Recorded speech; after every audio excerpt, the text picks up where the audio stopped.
Góðan daginn, Jónun heiti ég og vinn hjá Skógræktinni í Skorradal, eins og hann sagði. Ég ætla að fjalla hér BS-verkefni sem ég vann þegar ég stundaði nám í skógfræði við Landbúnaðarháskóla Íslands. Ritgerðin nefnist Skammlótu skógrækt með alaskauasp og áhrif áburðargjafar á hana. Gagnasöfnunin fór fram í nóvember 2014 og ritgerðinni var skilað desember ári síðar. Bjarni Diðrik var liðbeinandi. Rannsóknin svarar þremur lykilspurningum. Í fyrsta lagi hvort að skammlótu skógrækt með alaskauasp og frekar ófrjósumur graslendi standi undir sér fjárhagslega þegar megin afurðin hugsuð sem elkemkurl. Í öðru lagi hvort að endurtekin áburðargjöf kjörblöndu geti haft áhrif á hvort efnahagslega hagkvæmt sé að rækta alaskauasp í skammlótu skógrækt á fyrrum ræktarlandi ef frjósemi takmarkandi. Það að segja hvort að áburðargjöfin skapi meiri verðmæti en kostnaður af henni nemur. Og í þriðja lagi að fá hugmynd hvað þéttleika sé ákjósanlegastur þegar kröfur eru gerðar lágmarksverðleika felldra viðarafurða. Í þessu tilviki að mjórri endi 3 metra trjából sé ekki minna en 6 cm. Þegar mjög mikil það er náttúrulega vita að mjög mikil þéttleiki skapi mikinn viðarmassa á stuttum tíma en hversu stórt hlutfall af því væri nýtanlegt í þessu tilviki. En áður en ég svara þessum spurningum verð ég að byrja að fara yfir nokkur grunnatriði í tengslum við viðarafurðir og skammlótu skógrækt. Í Evrópu var sögunaviður aðeins 18% viðarafurða árið 2014 en langstærstu hluti þeirra þá ýmis konar viðarmassi. Þróun og framleiðslu viðarafurða hefur orðið nokkuð misjöfn í löndum Fennoskandinavíu. Í Danmörku og Noregi hefur orðið mikil hlutfallsleg aukning orkuviðar, en þessi aukning hefur ekki orðið eins mikil í Svíþjóð og Finnlandi. Árið 2012 notuðu hinar ýmsu iðnaðargreinar í Svíþjóð 81 milljón rúmmetra við framleiðslu á ýmsum viðartengdum afurðum, hins vegar voru einungis 29% af því efni notað sem sögunaviður í húsgagnagerð. Ágangurinn var nýttur sem viðarmassi eða ýmiss konar kurl. Erlendis hefur þróast tiltölulega nýtt skógræktarform sem nefnist skammlótu skógrækt eða stuttlótu skógrækt. En eins og nafnið gefur til kynna að ræða skógrækt í styttri lotum en hefði fyrir. Markmið skammlótu skógræktar yfirleitt að framleiða hráefni til orkuframleiðslu eða iðnaðar og kemur því ekki í stað hefðbundinnar skógræktar heldur miklu frekar í stað hefðbundins landbúnaðar og sennilega álitlegur kostur þar sem offramleiðsla á hefðbundnum landbúnaðarafurðum.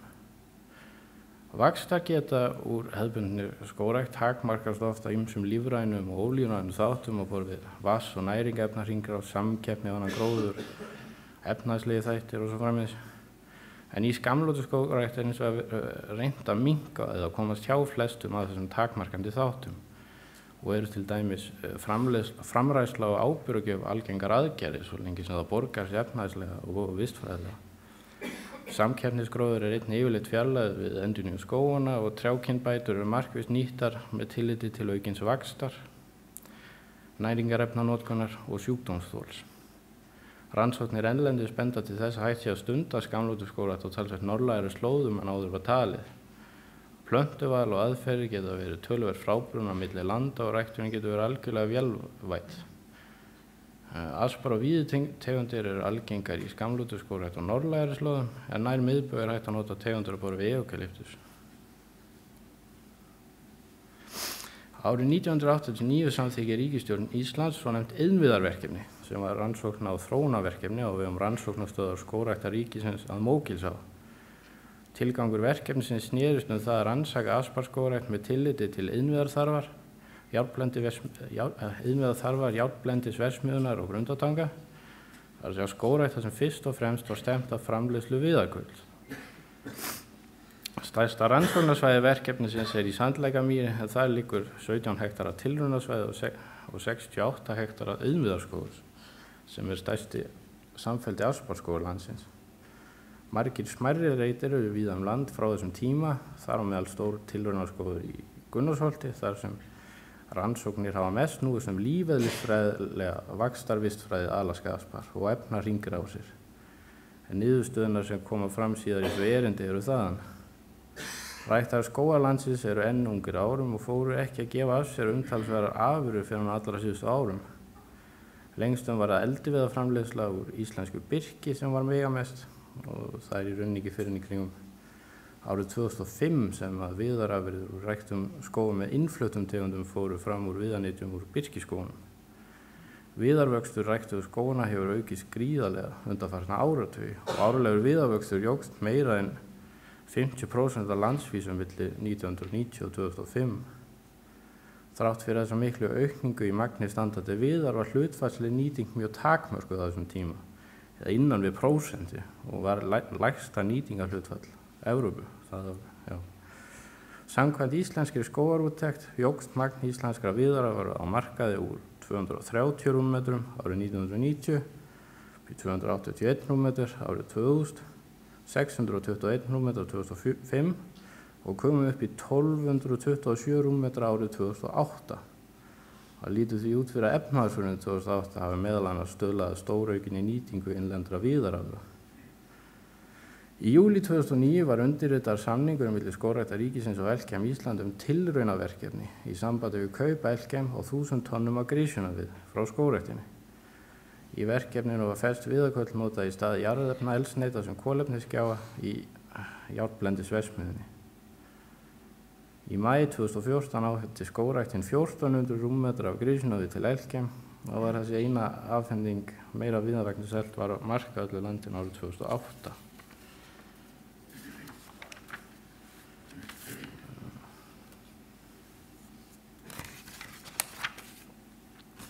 Elkem Ísland stefnir á því að nota 30.000 tonna viðarkurla á ári, en til þess að hægt væri að mæta slíkri eftirspurn hérlendis þyrfti líklega 7.000 til 10.000 hektara innviðarskógi úr alaskógasp í fullum vexti. Fleiri kísilmálmverksmiðjur munu starfa hér á landi með ennþá meiri viðarþörf. Það er því ljóst að markaður fyrir viðarkurl gæti orðið umtalsverður á Íslandi á komandi árum. Og eina spurningin því hvort veð sem íslenskum framleiðendum bjóðast munu standa undir kostnaði við að rækta skóga og flytja efni til kaupenda.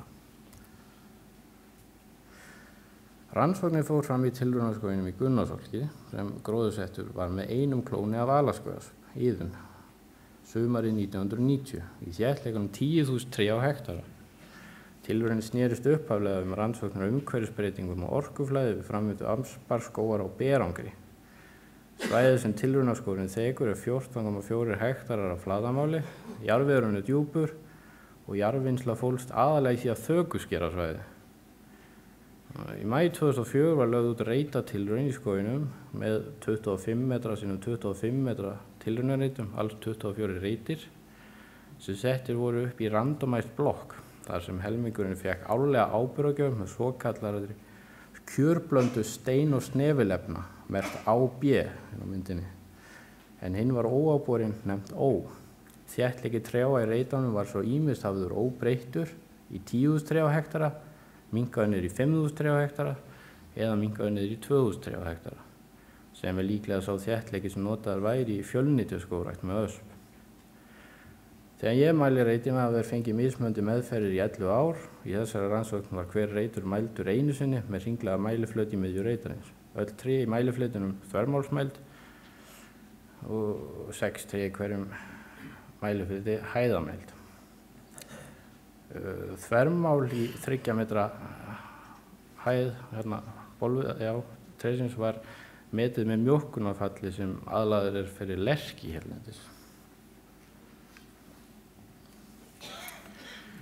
Ef við skoðum helstu skógvaxtarbreytingum og sjá að tilraunaliðirnir höfðu allir haft mikil áhrif á brjósthæðarþvermál, yfirhæð og grunnflöt. Í óábárni grísunarliðunum hafði meðal brjósthæðarþvermál aukist í Ó5000 og Ó2000, en grunnflötu var samt enn talsvert minni en í Ó10000, þannig að vaxtaraukningin hafði ekki unnið upp grísunaráhrifin. Yfirhæðin var einnig aðeins lægri í Ó5000 og Ó2000, miðað við Ó10000. Út frá grunnfleitum að færa góð rök fyrir því að sjálfsgrísun sé hafin í AB10000 og sé að fara að hefjast í Ó10.000 og AB5.000. Munurinn á standandi viðamagni í grísjónuliðunum var minni í áburðarmeðferðunum en grísjónin árið 2004 fjarlægði 50–80% viðamagnans þá. Þrátt fyrir aukið vaxtarrými þá hafði vaxtarhraði ekki breyst svo mikið í óábornu meðferðunum hann hefði unnið upp tapið nema að litlu leyti. Standandi viðamagn Alaska-aspars á aldrinum 20–29 ára er að meðaltali 150 rúmmetrar á hektara og því ljóst að óábornu reitinir í Gunnarsholti voru talsverð undir meðalagi í vaxtarhraða. Ó10.000 kemst næst í en er líka talsvert yfir meðalagi í þéttleika. Meðal þéttleiki eftir gróðursetningu í nýskorækt er nefnilega 2800 plöntur á hektara.